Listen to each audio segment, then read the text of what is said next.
광야길의 축복. 신명기 8장 1절에서 10절 말씀입니다.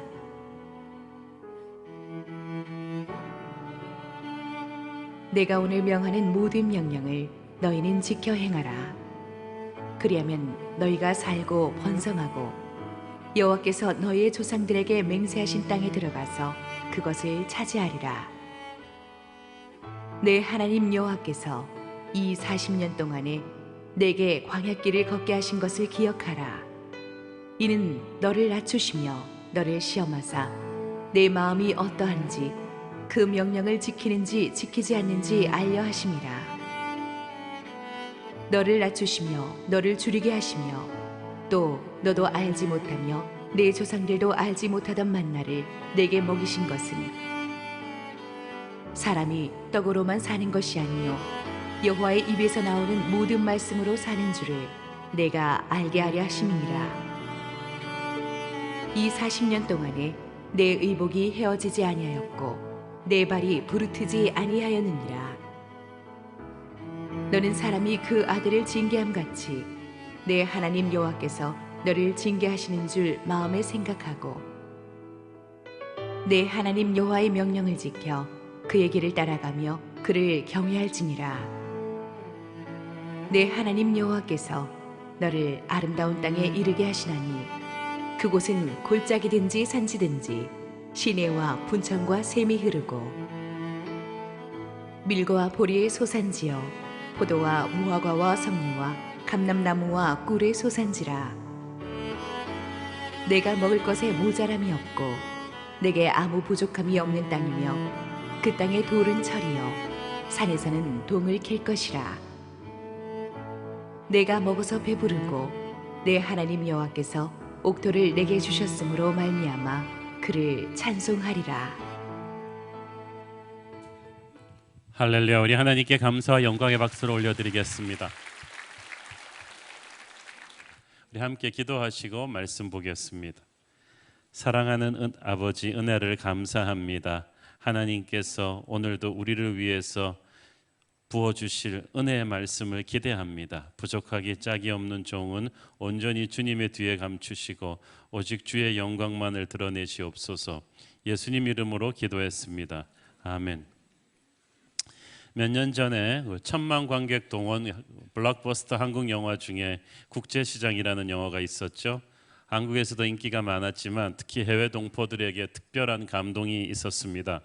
보신 분들은 아시겠지만 한국 전쟁 때 흥남부두에서 철수하는 마지막 미국 상선을 타고 가족이 극적으로 월남했던 어린 소년의 이야기입니다.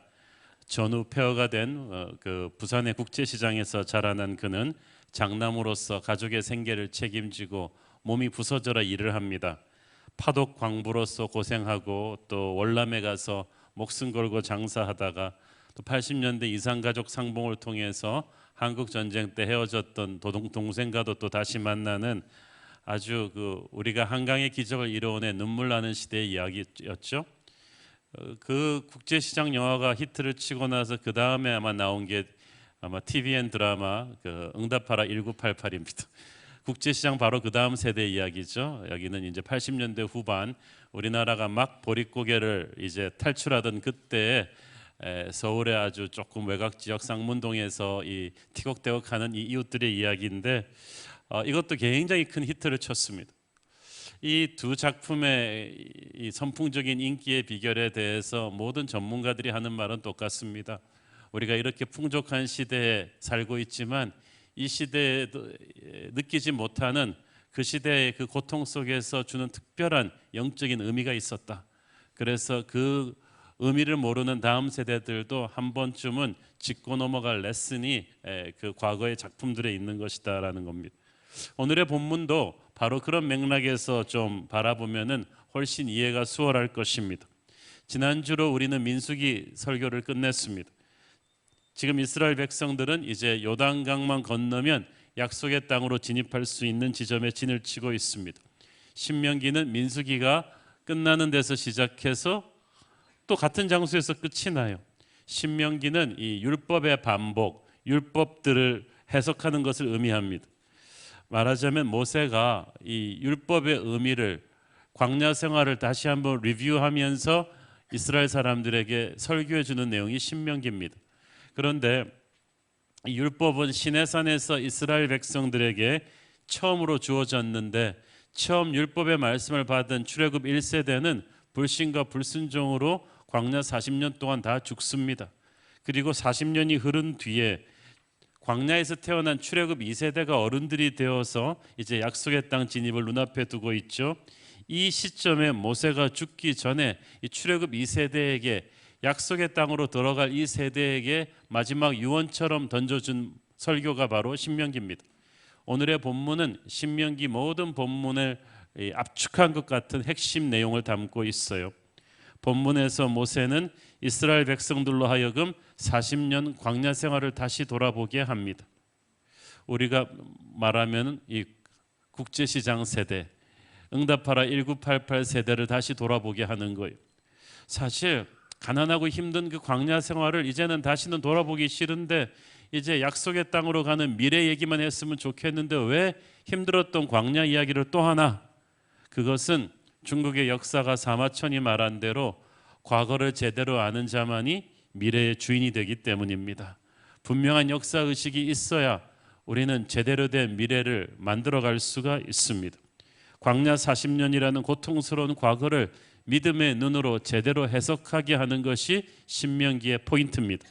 그리고 바로 그것이 약속의 땅을 제대로 정복하고 누릴 수 있게 하는 이 미래의 밑거름이 되기 때문입니다. 사실 광야 40년의 1차적인 이유는 출애굽 1세대의 불순종에 대한 하나님의 징계였음은 분명했습니다. 그런데 중요한 것은 그 징계 속에 담긴 하늘아버지의 사랑을 이해하는 것이었습니다. 5절 읽습니다. 너는 사람이 그 아들을 징계함 같이 네 하나님 여호와께서 너를 징계하시는 줄 마음에 생각하고. 군대 교관이 병사들 기합 주는 거하고 아버지가 아들 징계하는 거와는 차원이 다릅니다. 하나님 아버지는 우리가 자녀이기 때문에 훈계하십니다. 징계는 그러므로 아버지가 아들을 미워하는 것이 아니라 진짜 아들을 아들로 생각한다는 증거죠. 잘못된 길을 가는데도 아버지가 징계하지 않고 아이고 잘한다 그리고 가만 놔둔다. 여러분은 자식이 아니에요. 진짜 아들이라면 반드시 잘못된 길을 가면 아버지의 사랑의 징계가 떨어집니다. 히브리서 12장 7절 8절 읽습니다. 너희가 참음은 징계를 받기 위함이라. 하나님이 아들과 같이 너희를 대우하시나니 어찌 아버지가 징계하지 않는 아들이 있으리요. 징계는 다 받는 것이거늘 너희에게 없으면 사생자요 친아들이 아니니라. 그러니까 잘 될 때만 감사하지 말고 징계를 받을 때 감사하셔야 돼요. 징계 속에 담긴 아버지의 사랑을 이해할 때 비로소 영적으로 철이 드는 것입니다. 광야에서는 영적인 철부지들이 들어가서 좀 철이 들어서 나오는 것입니다. 자, 그런데 이 징계한다는 이 히브리 말은 단순히 이 야단친다는 의미만 있는 것이 아니라 고친다 혹은 교육한다는 뜻이 담겨 있습니다. 어떤 외부적인 방법을 동원해서 사람의 마음과 행동을 고쳐주는 거예요. 그 외부 방법이 바로 광야였습니다. 광야는 징계의 도구이면서 동시에 미래를 준비하는 훈련의 수단이었습니다. 단순히 하나님을 불순종했기 때문에 받는 심판이 아니라 약속의 땅을 감당할 만한 선택된 민족으로 준비되는 이 트레이닝 그라운드, 이 훈련장이었던 것입니다. 그래서 이 광야 학교에는 분명한 하나님의 목적이 있습니다. 첫째 목적은 우리를 겸손하게 하는 것이었습니다. 2절 네 하나님 여호와께서 이 40년 동안에 네게 광야길을 걷게 하신 것을 기억하라. 이는 너를 낮추시며 너를 시험하사 네 마음이 어떠한지 그 명령을 지키는지 지키지 않는지 알려 하심이라. 보세요. 이 40년 동안에 네게 광야길을 걷게 하셨다. 출애굽 1세대가 하나님을 불신하고 원망한 데 대한 형벌로서 40일이면 가로지를 수 있는 광야길을 40년 동안 뺑뺑 돌게 하셨습니다. 이 광야길이 또 쉬운 길도 아니에요. 낮에는 온도가 화씨 100도까지 올라가는 불같이 뜨거운 땅이고 밤이면 영하권으로 떨어지는 추운 곳입니다. 나무도 풀도 채소밭도 잡아먹을 물고기도 없어요.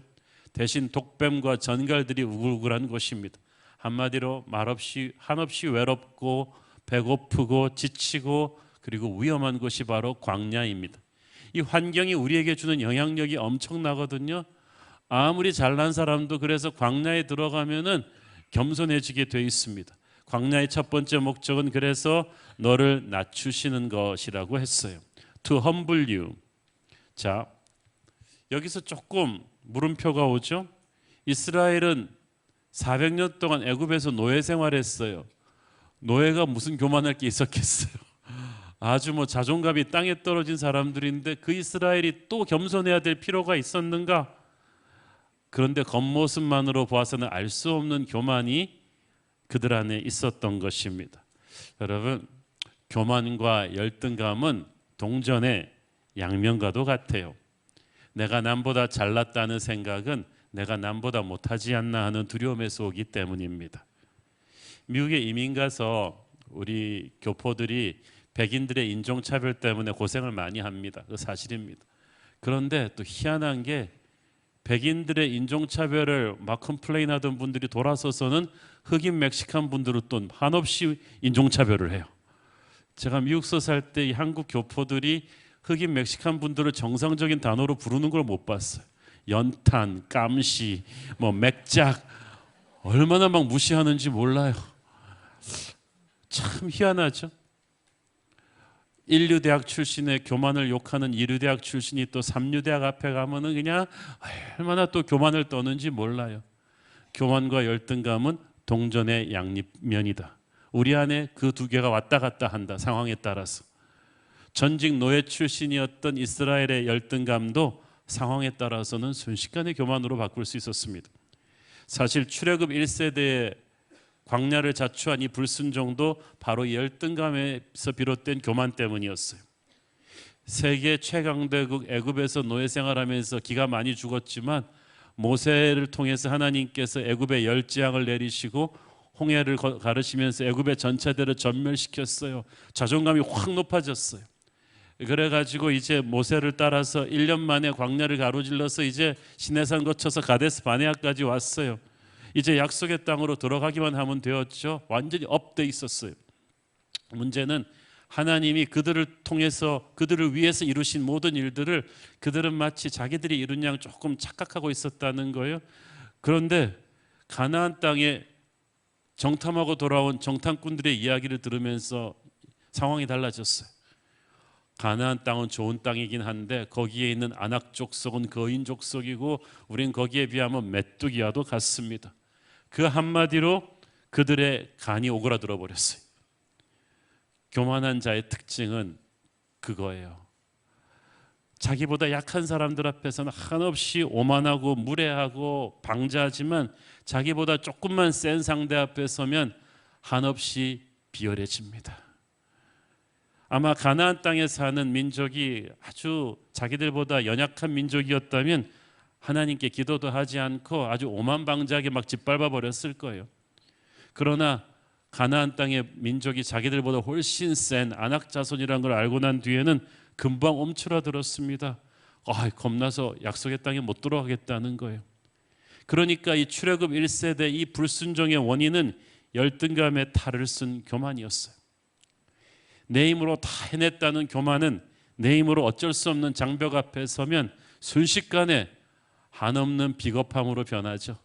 불순종으로 변하죠. 그래서 하나님이 그들을 광야로 다시 유턴시킨 것입니다. 거기서 교만도 열등감도 아닌 진정한 겸손의 강자들로 거듭나게 하기를 원하셨습니다. 겸손한 사람이 진짜 강해요.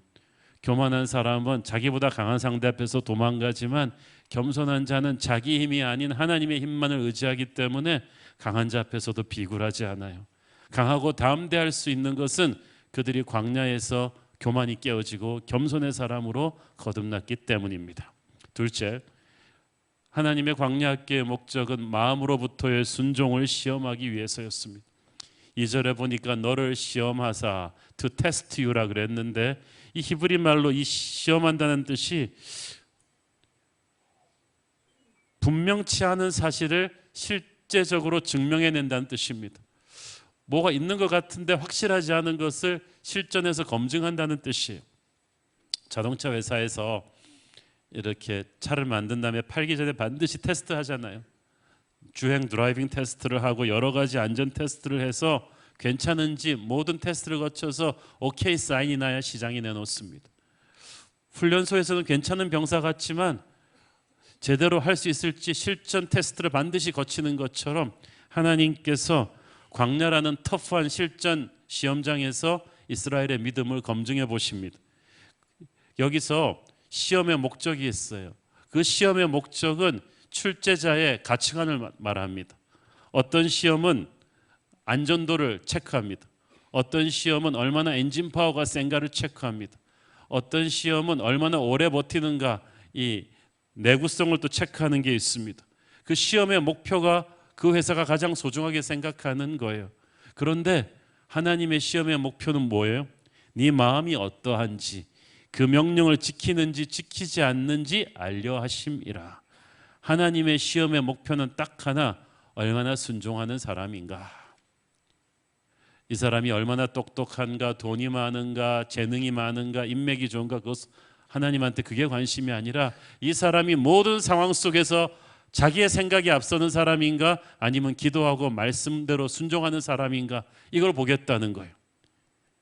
진정한 순종을 마음으로부터 그때그때 해낼 사람인가, 그것은 광야처럼 절박한 곳에서만 검증이 가능한 거예요.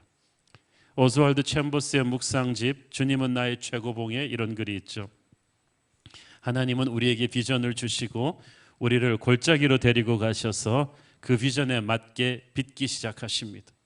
이 역경의 골짜기에서 많은 사람들이 실족하고 포기합니다. 그러나 모든 비전은 우리가 인내하면 반드시 이루어집니다. 우리는 항상 미칠 정도로 급하지만 주님은 절대로 급하지 않으십니다. 하나님께서는 우리를 골짜기로 인도하셔서 우리를 그 비전에 합당하게 빚으셔야 하기 때문입니다. 비전은 공중에 떠 있는 산성이 아니라 당신이 어떠한 사람이 되는가에 있습니다. 그분으로 하여금 그분이 원하시는 대로 당신의 삶을 빚도록 하십시오. 그러면 당신은 그 골짜기를 나오게 될 것입니다. 광야학교의 세 번째 목적은 하나님만이 우리의 모든 필요를 채우시는 분임을 알게 하기 위해서였습니다. 사실 광야에서 가장 힘든 것은 200만 백성들의 의식주 문제였어요. 지금도 그렇잖아요. 백성을 먹고 살리는 이 경제가 통치자의 기본입니다.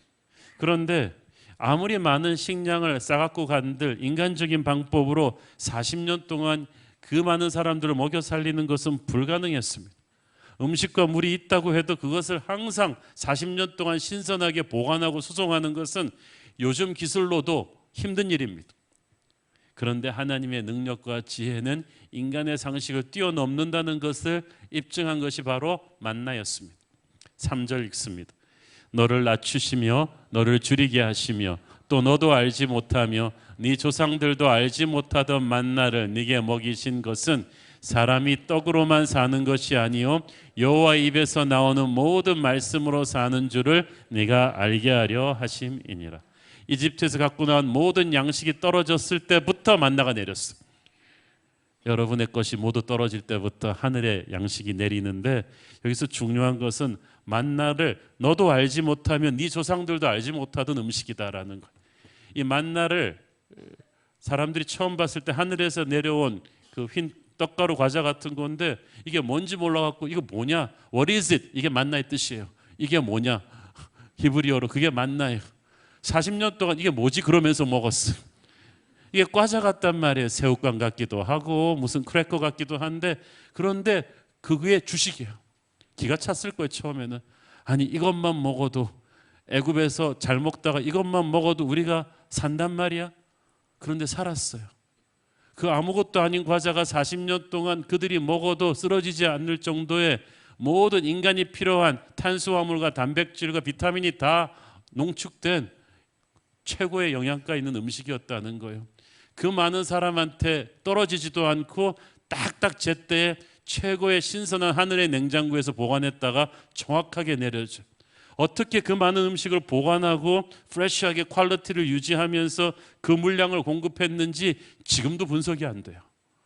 너희들의 경험과 지식과 과학으로 분석이 안 되는 음식이라고 말씀하시는 이유는 은혜를 분석하려고 하지 마라. 하나님이 널 어떻게 먹이고 입히실지 생각하려고도 하지 마라. 그냥 은혜를 은혜로 받아들이고 감사하라. 하나님이 하나님 되심을 인정하라는 거예요. 만나가 기가 막힌 것은 그것이 광야에서 왔다는 거예요.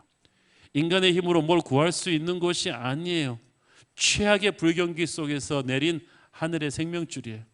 그래서 만나를 맞을 때마다 그건 기적이었어요. 매일매일 먹고 사는 게 기적이었어요.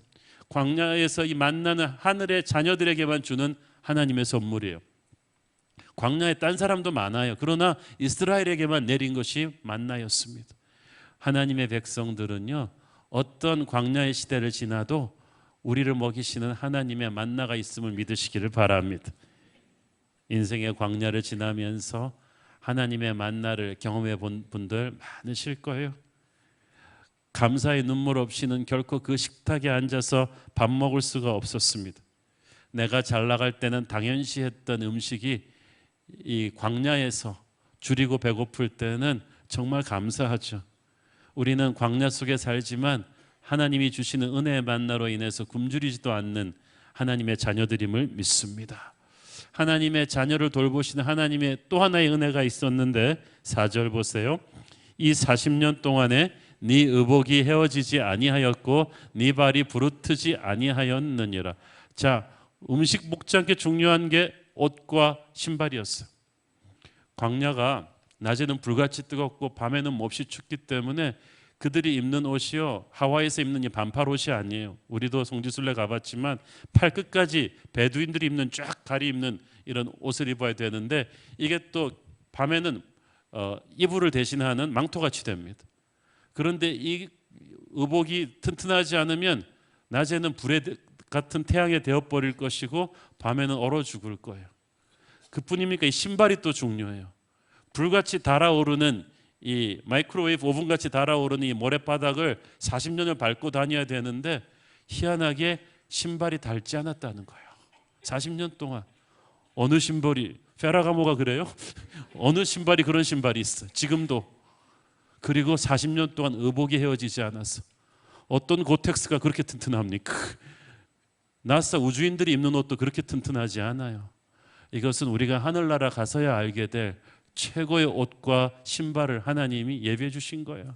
출애굽할 때 며칠 만에 정신없이 나왔기 때문에 의복도 신발도 충분히 갖고 나오지를 못했고요. 가지고 나온들 몇 년 못 버텨요. 하나님이 기적같이 하늘의 코팅으로 그 신발과 의복을 감싸 주신 거예요. 자, 매일 내리는 만나와 헤어지지 않는 의복과 닳지 않은 신발로 40년을 버텼다. 이것은 무엇을 말합니까? 이것은 광야 40년 동안 이스라엘 백성들이 어디를 가든지 당당하게 해주었습니다. 만약 그런 배려가 없었다면 이스라엘 백성들은 나그네가 아니라 집단 거짓대입니다. 시리아 난민들처럼 저렇게 구박받는 거예요. 그런데 40년 동안 200만 백성들이 광야를 유리방황했지만은 결코 아무한테도 어려운 소리 하지 않았어요. 다른 부족들한테 가서 한 푼 줍쇼 그럴 필요가 없었던 것이 이 만나와 의복과 신발 때문이었어요. 비굴하게 살 필요가 없어요. 지금도 그렇습니다. 우리가 세상에서 살면서 세상적인 방법으로 세상 사람들에게 아부하지 않아도 우리는 반드시 하나님 아버지께서 먹이시는 자녀들임을 믿으십시오. 그러므로 험한 세상에서 기죽지 마시고 어깨 딱 펴시고 당당하십시오. 말씀대로 순종하기만 하면 우리는 세상이 아니라 하나님이 먹이시는 백성들이다. 세상의 눈치를 보지 마십시오. 이 확신이 있으면요, 광야 속에서도 여러분 늘 감사하면서 하나님의 손길을 체험하며 살 수 있어요. 이 확신이 없으면 푸른 초장에 살면서도 늘 불안하고 신경질이 많을 거예요. 광야 속에서도 복을 주시는 하나님의 은혜를 믿으십시오. 광야 학교 40년을 통해서 배운 이제 약속의 땅에 들어가서도 반드시 명심해야 될 비결이 있는데 그것은 순종이었습니다. 1절을 보면 보세요. 내가 오늘 명하는 모든 명령을 너희는 지켜 행하라. 자, 오늘날의 교회는 성경 공부가 많은데 하나님의 말씀에는 성경 순종이 많이 강조됩니다. 이 말씀은 파워가 있는데 이 파워는 순종해 본 사람만 체험할 수가 있어요. 그래서 하나님이 답답하세요. 이 말씀 안에 너희들은 알지 못한 엄청난 파워와 축복이 핵폭탄처럼 농축되어 있는데 말씀을 공부만 하고 순종을 못해서 그 능력의 폭발을 체험하지 못하고 있으니 하나님께서 우리를 족쇄 채우기 위해서 순종하라는 것이 아니라 순종함으로써 이 말씀의 능력의 폭발을 체험하라는 거예요. 광야를 히브리어로 미드바르라고 하는데 하나님의 말씀을 히브리어로 다바르라고 합니다. 둘 다 똑같은 어근에서 왔어요. 광야는 하나님의 말씀을 듣고 체험하는 것입니다. 우리가 도시에서도 하나님의 말씀을 듣지만 너무 사람 소리랑 섞어서 듣기 때문에 집중이 안 돼요.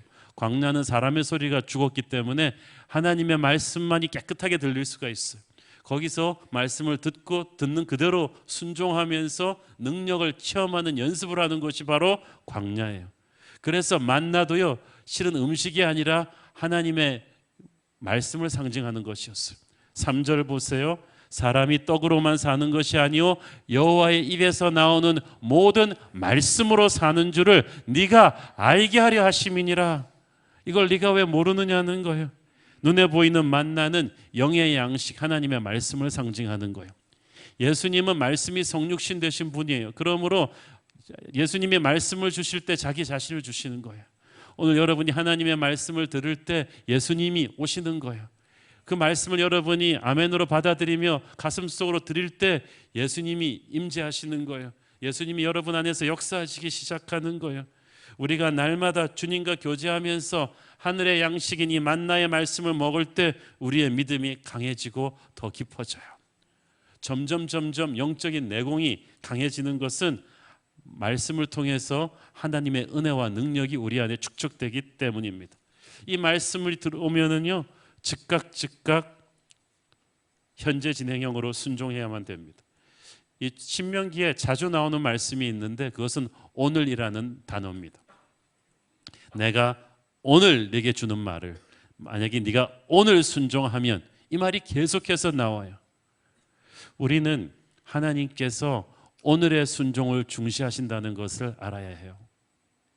사람들은 지나가 버린 과거에 대한 별 대책 없는 후회를 많이 하고 살아요. 껄껄하고 살아요. 그때 그런 결정을 내리지 말걸, 그때 그 직장을 때려치지 말걸, 그때 그 사람을 만나지 말걸 하면서 지금 옆에 배우자를 보지 마십시오. 항상 우리는 안타까운 과거의 기억을 자꾸 재생해요. 그때로 다시 돌아갈 수만 있다면 얼마나 좋을까. 그러나 과거는 다시 돌이킬 수가 없죠. 그러나 우리가 확실하게 바꿀 수 있는 것은 오늘 현재 이 순간입니다. 오늘 주시는 말씀에 순종하는 게 중요해요. 과거에 대한 대책 없는 후회보다 또 더 힘든 거는 미래에 대한 대책 없는 불안감이에요. 우리 집값 떨어지면 어떡하지? 우리 애가 회사 못 들어가면 어떡하지? 나 이렇게 싱글로 늙으면 어떡하지? 나 이렇게 병 걸리면 어떡하지? 그러나 미래에 대한 대책 없는 불안감은 필요가 없어요. 왜냐하면 미래를 주관하시는 건 내가 아니라 하나님이거든요. 중요한 건 미래란 순종한 오늘이 만들어내는 결과예요. 우리가 말씀을 순종하며 이 순간을 선택하면요, 축복의 미래를 하나님이 열어주실 거예요. 그래서 신명기에 오늘이라는 단어가 계속 나와요. 네가 오늘 내가 주는 말을 순종하면 오늘 우리가 어떻게 반응하는가에 따라서 우리의 미래가 결정이 돼요. 오늘 선포되는 하나님의 말씀은 오늘 여러분의 어떤 결단을 요구할 것입니다. 그래서 여러분이 나는 불순종하지 않았어요, 그냥 아무것도 안 했을 뿐이에요. 그런데 아무것도 안 한 게 그것도 결정이에요. 여러분은 하나님의 말씀을 무시하기로 결정한 거예요. 그러면 하나님이 그날 그 말씀에 담아 보냈던 축복과 능력과 은혜와 지혜를 여러분이 묻어버린 거예요. 하나님이 얼마나 무릎을 치시겠어요. 저 아무개한테 오늘 분명히 필요한 하늘의 은혜를 내가 분명히 오늘 말씀에 담아 보냈는데 저 아이가 이걸 뭘 모르는구나. 어떻게 이 말씀을 안 풀어보지? 어떻게 이 말씀에 순종으로 반응하질 않지? 내가 오늘 그를 살려주기 위해서 이 말씀을 보냈는데 라고 하나님을 안타깝게 하는 분이 없기를 바랍니다. 순종은 즉각적이라야 돼요. 오늘 주신 말씀은 오늘 순종하셔야지 내일 순종하겠다. 하나님이 그러면 내일 말씀을 주시지 오늘 주시지 않았어요. 오늘 하나님이 주시는 말씀은 오늘 여러분의 그 절박한 상황 속에 정확하게 필요한 하나님의 응답이에요. 오늘의 순종이 중요합니다. 오늘 여러분이 반응하면 하나님께서 여러분의 미래를 책임지실 것입니다. 순종에 대한 보상이 반드시 있다고 성경은 말합니다. 1절 다시 읽습니다. 내가 오늘 명하는 모든 명령을 너희는 지켜 행하라. 그리하면 너희가 살고 번성하고 여호와께서 너희의 조상들에게 맹세하신 땅에 들어가서 그것을 차지하리라. 첫째, 너희가 살 것이다. You will live. 나 이미 살아있는데요. 육적으로 살아있는 거 망하는 게 아니고 네가 영적으로 살아날 것이다. 많은 사람들이 육으로는 살아있는데 영으로 죽어 있어요. 그건 산 게 아니에요. 여러분 인생의 어떤 부분이 죽어 있단 말이에요. 그러나 여러분이 말씀을 순종하면 그 순종을 타고 하늘의 생기가 들어가서 여러분의 영을 살립니다. 여러분의 영이 살리면 육이 살아나요. 그런데 영이 죽잖아요. 그러면 육도 죽어요. 사랑하는 자여 네 영혼이 잘된 같이 네가 범사에 잘되고 강건할 것이다. 영이 살고 그 다음에 번성하고 그냥 사는 정도가 아니라 풍성하게 된다는 뜻입니다. 세 번째로 너희의 조상들에게 맹세하신 땅에 들어가서 그것을 차지하리라. 차지하리라.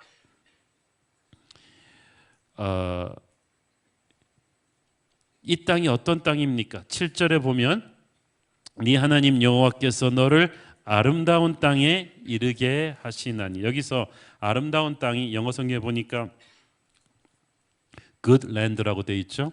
좋은 땅입니다. 이 단어가 어디서 나오느냐 하면 태초에 하나님이 천지를 창조하시면서 보시기에 심히 좋았더라. 좋았더라. 좋았더라. 그 무슨 말이에요? 하나님의 품질 테스트 합격, 합격, 합격이에요. 여러분 우리는 뭐 몰라요. 우리는 뭐 전문가가 아니니까 만들어 놓고 잘 만들었네 그러는데 전문가가 보기엔 불합격인 게 있어요. 그러면 시장에 나오면 안 되는 것처럼 우리가 보기에 좋은 게 아니라 하나님 보기에 좋은 게 진짜 좋은 거예요. 자, 세상적인 기준으로는 애굽이 좋은 땅이에요. 피라미드 있죠. 나일강 있죠. 엄청난 군대 있죠. 화려한 도시의 문명 있죠. 그러나 하나님은 애굽이 아니라 가나안 땅이 좋은 땅이라는 거죠. 하나님의 임재와 약속이 흐르는 곳이기 때문이에요. 하나님의 자녀는 하나님이 엑스표 그어버린 애굽의 마음을 갈라주고 있으면 안 돼요. 여러분의 마음은 약속의 땅을 바라보고 있어야 돼요. 우리는 하나님의 땅에 있어야 행복한 사람들이에요. 여러분이 아무리 화려한 애굽에 있어도 거기는 불안하고 분노와 미움과 스트레스가 가득한 곳이에요.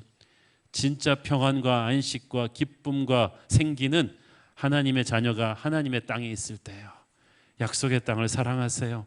이 약속의 땅이 하나님이 주시는 좋은 땅인데 그 땅에 들어가서 그것을 차지할 거라고 했어요. 말씀을 순종하면. 여기서 차지한다는 히브리어 원어의 뜻은요, 땅을 그냥 받는 것뿐만 아니라 그 땅의 은혜를 누리게 된다는 뜻이에요. 여러분 큰 집을 소유하면 무슨 소용이 있어요? 그냥 누리지도 못하는데, 살아보지도 못한다면, 아무리 최상 컴퓨터를 받아도 그거를 쓰지 않으면 무슨 의미가 있어요? 좋은 땅을 받았는데 그 땅의 축복을 누리지 못하면 그건 비극이에요. 그런데 약속의 땅을 누리는 것은 하나님의 자녀들에게 모두 누릴 수 있는 자동적인 게 아닙니다. 순종하는 하나님의 자녀에게 주는 상급이에요. 오직 말씀을 제대로 순종한 자들만이 비전을 추수하게 될 것입니다. 그것을 약속의 땅에 들어가서 모든 지파들이 나중에 확인하게 되죠. 말씀대로 순종하면 나와 내 가족만 복을 받는 것이 아니라 나라 전체가 위대한 나라가 됩니다. 신명기 4장 6절을 보세요. 너희는 지켜 행하라. 이것이 여러 민족 앞에서 너희의 지혜요 너희의 지식이라. 그들이 이 모든 규례를 듣고 이르기를 이 큰 나라 사람은 과연 지혜와 지식이 있는 백성이로다 하리라. 여기서 이 큰 나라 사람을 영어 성경에 보니까 a great nation, 위대한 나라라 그랬어요.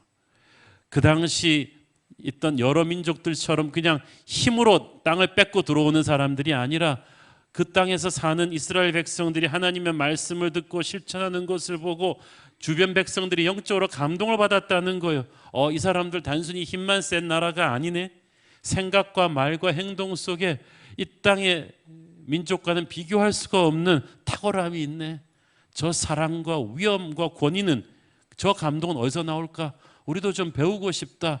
형님 나라로 모셔야겠다. 정말 위대한 나라구나라고 모든 주변 열강들이 고개를 끄덕이는 칭찬과 명성의 나라가 된다는 것입니다.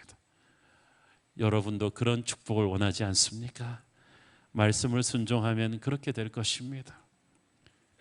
모세는 오늘 본문에서 광야 40년 동안 하나님이 이스라엘과 함께 하셨다는 것을 강조합니다.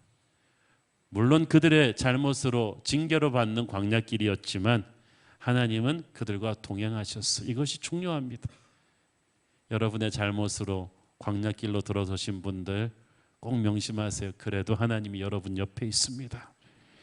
여러분이 시련을 이기고 살아낼 수 있도록 도와주시는 분이세요. 푸른 초원을 가도 하나님 없이 여러분 혼자 가는 것보다 광야지만 하나님의 손을 잡고 겸손히 울면서 기도하며 찬양하며 가는 게 축복인 줄로 믿습니다. 하나님이 함께 가면요, 광야길도 은혜의 길이 됩니다. 이 광야길이 그냥 매일 부흥회가 되는 거예요. 우리 모두 인생의 처절한 광야의 시절이 있지 않았습니까? 한번 돌이켜 보십시오.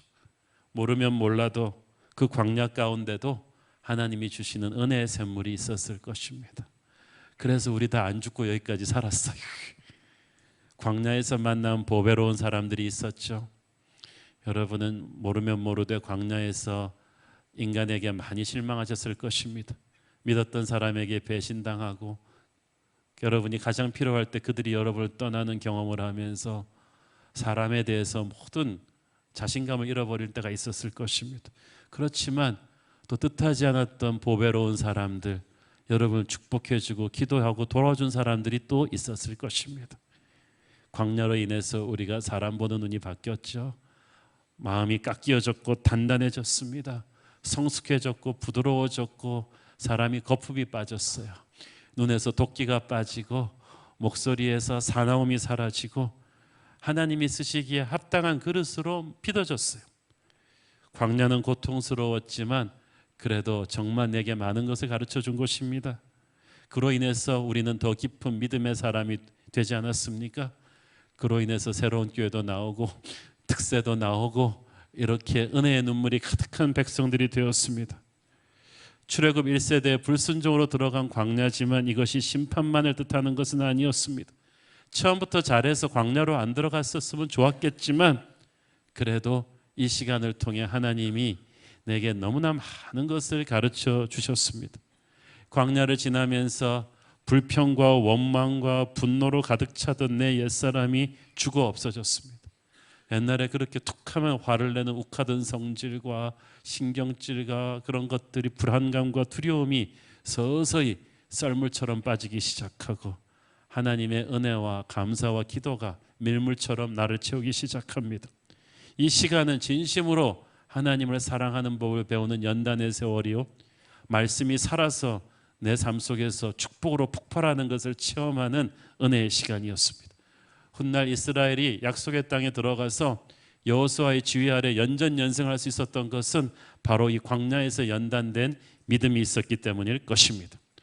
올해 우리는 승리를 선포하라는 올해의 구호를 놓고 이 말씀을 한번 묵상해 보십시오. 승리를 선포할 수 있는 자는 광야를 견뎌낸 사람인 줄로 믿습니다. 견뎌냈을 뿐 아니라 광야에서 하나님의 음성을 듣고 하나님의 레슨을 배워서 믿음이 연단된 사람, 바로 그 사람이 약속의 땅을 누릴 사람인 줄로 믿습니다. 바로 그 사람이 저와 여러분이기를 축원합니다. 기도하겠습니다. 주님 은혜 감사합니다. 주 은혜로 우리가 이곳에 서 있네요. 그 처절했던 광야를 주 은혜로 돌파했습니다. 하나님, 담대한 믿음으로, 겸손한 믿음으로 약속의 땅을 누리게 하여 주옵소서. 예수님 이름으로 기도했습니다. 아멘.